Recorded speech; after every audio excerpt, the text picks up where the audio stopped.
Hi, boys and girls. This is Grandma Sheila, and our story today started many, many years ago. I had gone to school to become a nurse, and when I finished, I decided to move to another state and get a job there, which I did. But it meant that for the very first time in my life, I had an apartment of my very own and a paycheck that came every 2 weeks. It was so exciting. I remember getting my apartment all set up, my new dishes in the cupboard, and the kettles, the few that I had that had been Christmas presents over the years. And it was so fun. You know, this little apartment was furnished. But when I got everything just the way I wanted it and pictures hung on the wall, I sat down on the couch and I remember thinking, there's something missing. And this is where our story begins. Our story is called He Cares About the Little Things. Being in that apartment, I felt grown up and wonderful. But like I said, there seemed like something was missing. And one day, I discovered what it was. You know, since I was a little girl, in our living room always had sat a piano. Now, my father and my mother wanted us to take piano lessons, my sister and I, to learn to play. But without a piano, you can't really do that. So he heard of a place in a big city not far from us that had a whole basement full of pianos. And the gentleman that ran this place, he bought old pianos and he fixed them up so they would be as good as new. Well, my father went there and he found an upright piano with hand carving on the side of it. It was lovely. And both my sister and I learned to play. And I thought, that's what's missing. I want a piano. I want to be able to play. Well, I used to play on Friday nights and Sabbath afternoons, and I'd play all my other songs on Sundays and on the evenings and when I took lessons. Well, I thought there must be a way. You know, having my very first real nursing job in a hospital, in those days, you didn't make a whole lot. But I thought, surely somewhere God has a piano for me. I remember thinking about it. I remember getting the local newspaper and going through it. For a long time, there was no used pianos for sale, or when they were for sale, they cost way more than I could afford. Finally, one afternoon when I came home from work and I went into my little apartment, I sat down on the little tiny table. In front of the little tiny table, I didn't sit on top of it, and I put out that newspaper and I looked through the for sale ads, and there it was. It was an ad that said, used upright piano for sale, $50. $50. I could afford that. So I was excited. So I picked up my phone We didn't have cell phones then, but I did have a phone, and I dialed the number that the paper had said, and a voice on the other end said, "Hello." And I said, "Excuse me, but are you the lady that has the piano for sale?" She said, "I sure am. I need to get rid of it really bad. It's awful big, and I don't play, and I really don't want it anymore." And I said, "Well, I'd love to buy it from you." And the lady said, "Where do you live?" So I told her where I lived and the apartment I lived in, and she said, "I'll have somebody deliver it to your house tomorrow night. You have a check ready, and you give it to the young man and these people that are going to help him. And you have a piano, lady." I was so excited. I couldn't wait all the next day while I was at work taking care of patients. All I could think about is that very night I was going to have a piano of my very own. And I thought, surely God must have had something to do with this. Do you ever see a piano for sale for $50? No. Well, that day finally passed, and I rushed right home, and I sat in my living room waiting for them to bring the piano. No, I didn't move the furniture around. I thought, well, when it gets here, the lady said it was on wheels. When it gets here, I can just scoot it wherever I want it. Well, upright pianos are very, very, very heavy. But sure enough, there was a knock on the door, and there was a young man there, and out in the back of the pickup, I saw my piano. My piano was painted railroad orange. Now, do you know what color that is? In days gone by, they called it railroad orange because that's what they painted, like the little building that you would go to buy tickets to go on the railroad, and the little outdoor buildings. They were very bright, and it was fine for a railroad building, but a piano? And I thought, no, I'll figure this out. So they lifted the piano down, and they rolled it up to my front door, and they lifted it. Oh, it was heavy. They lifted it up over the little part in the doorway by the front door, and they got it into the living room. My, it was huge compared to my little tiny apartment. But I had my check ready, and I gave it to them, and they were very pleased to go off with my check. And they said, "You have a piano, lady." And I thought, yes, I have a very bright piano. Well, I sat down in front of it. Initially, I didn't have a piano stool. I never thought to ask if the piano had a piano stool. But I pulled up a chair in front of it.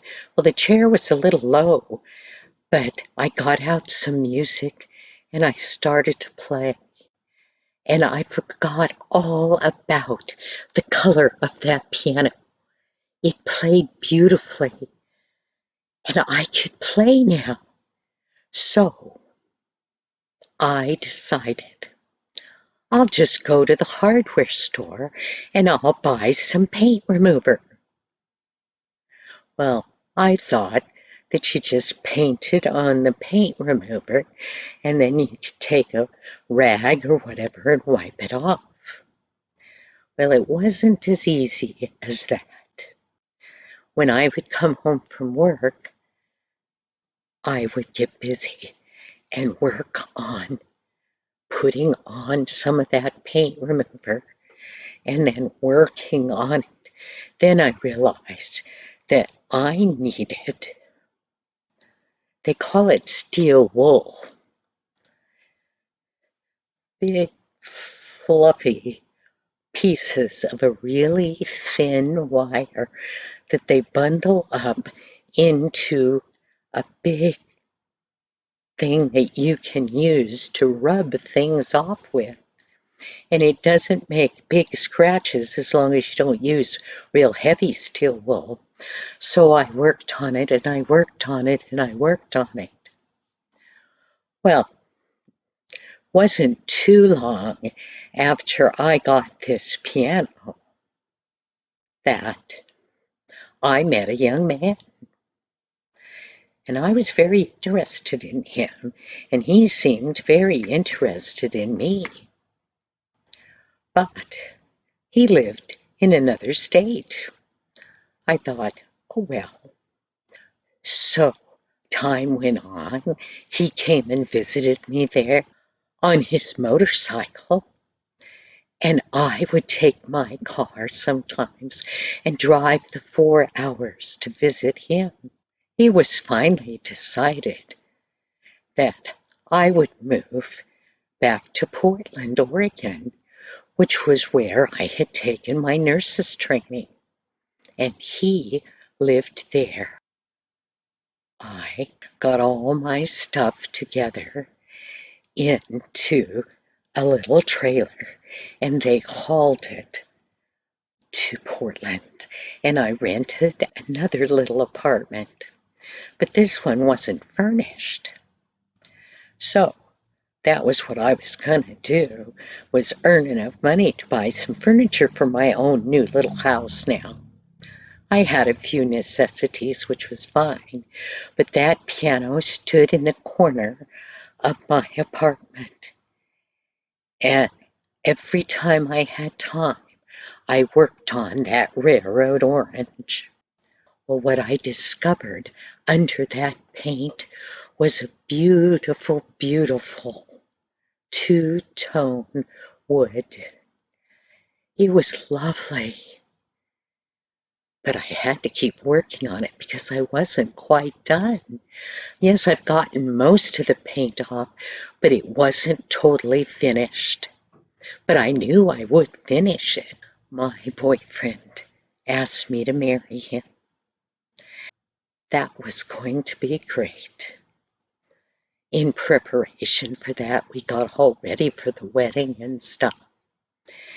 And so the week before we were supposed to be married, he got some friends of his with a pickup to come haul all the stuff from my apartment into the new apartment that he and I were going to live in after we were married.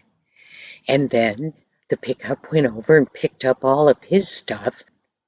All was going wonderfully until it was time to haul the piano. The young men came with their pickup. The man that was going to be my husband helped them get that piano, my prized possession, loaded on top of the pickup. And I remember thinking to myself, well, I hope they tie it on, because remember, it had wheels on it and that. Well, I thought surely they knew what they were doing. So pretty soon they set off down one of the streets. Do you know what? They hadn't tied that piano on. Well, they had to turn a corner to get on 122nd. So I was following behind. I could see everything that was going on. And as the pickup started around that corner. As I watched, it started to tip, and I'm going, no, and it tipped. Remember I said it was really heavy? It tipped and it tipped, and it tipped onto the side of that pickup, and it fell out of the side of the pickup, upside down, in the middle of a huge intersection with multiple lanes of cars going both ways. I couldn't believe it. I did not know that there is a secret to pianos. They're not nailed together, screwed together, or any of those things. But except for the very few parts of it, it's not hooked together. So when that piano landed upside down in that intersection, it went like a pile of kindling. And there it lay, a big stack of wood. I couldn't believe it. My piano, the piano that I thought God had given me. Oh, well, as if that wasn't bad enough, one of those cars in the major lanes, she didn't expect there to be a piano laying in the middle of the lane, and she went right up on top of it. And of course, then she was stuck. And I always hate to think what her husband must have thought when she called home and said, honey, you've got to come help me. I'm stuck in an intersection on top of a piano. Well, after all these years, it's very funny. Then it wasn't funny for me. So my new apartment had no piano in it. But I had a new husband and lots of stuff to do, so everything was all right. I thought someday I'll get a piano again. My husband decided that he wanted to go back to school, to college. Now, he had started at college, but then he had quit for a while. It's expensive to go to college. We gathered all the stuff that we had. Of course, this was well after the wedding now. And we got the littlest U-Haul trailer that they make. And we drove across the United States to Tennessee, which was where my husband had been going to college before we had met. I thought, well, this is a great thing. But after we got to Tennessee and we moved into a little apartment, I had never lived in the South before, and I didn't know how hot it can get and how high the humidity can be. We rented this little daylight basement apartment. I was going to have our baby fairly soon. And I could mop the floor on Friday. And by Monday morning, it was still wet because of the humidity. And I thought, this is no place for a baby. Plus, the place had cockroaches, which I'd never seen a cockroach before. They're kind of unique to the South and where it's more humid and that. But I remember soon after we moved in, coming home from the grocery store. And when I went to turn on the lights, I heard 100 little feet rushing across the floor. And I looked down, and there were cockroaches everywhere. And I thought, I can't live with this. So we found another apartment. It too was a basement apartment, being a college town. Everybody had students living in their houses somewhere. So we rented this other apartment, and they had a exterminator that came once a month and sprayed for bugs. And it was on the other side of the house, so the sun shone into it, and so it wasn't wet all the time. Well, we had our new baby, but oh, how I missed a piano to play. But I knew we had no money to buy a piano with a new baby and everything. And then one day,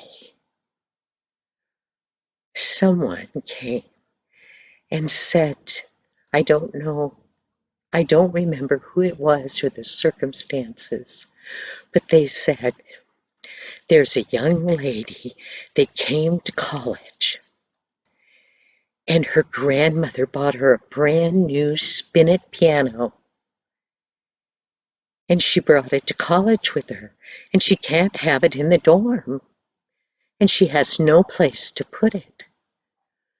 Is it possible that you might be willing to have it in your living room while she's at school and as long as you're living here? And I thought, for free? They said, as long as you take good care of it.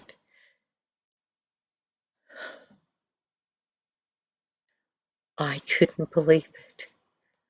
A piano, a beautiful brand new piano sitting in my little living room so I could play music to my new baby and my new husband.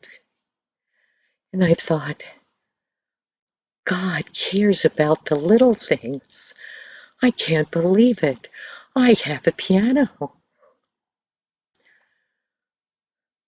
Well, our baby had had trouble at birth. And so he had been in the hospital and been very, very sick and that. And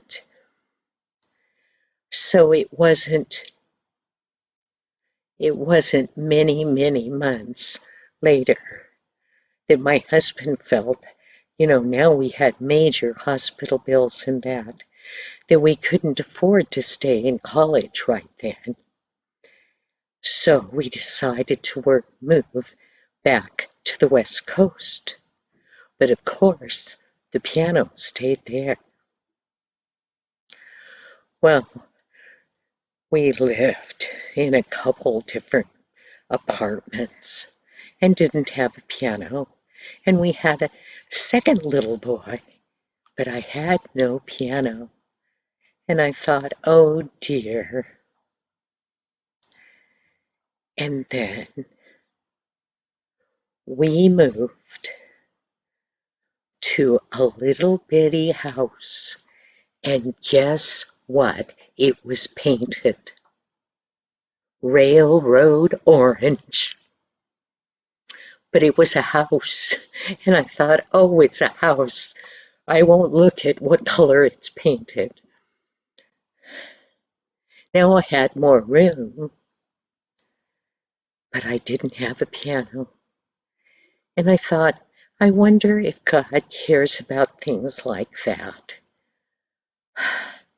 It seemed like such a little thing to ask God for that I wanted a piano. But sometimes He knows the desires of your heart. And we went to a tiny little white steeple church that sat out on an island.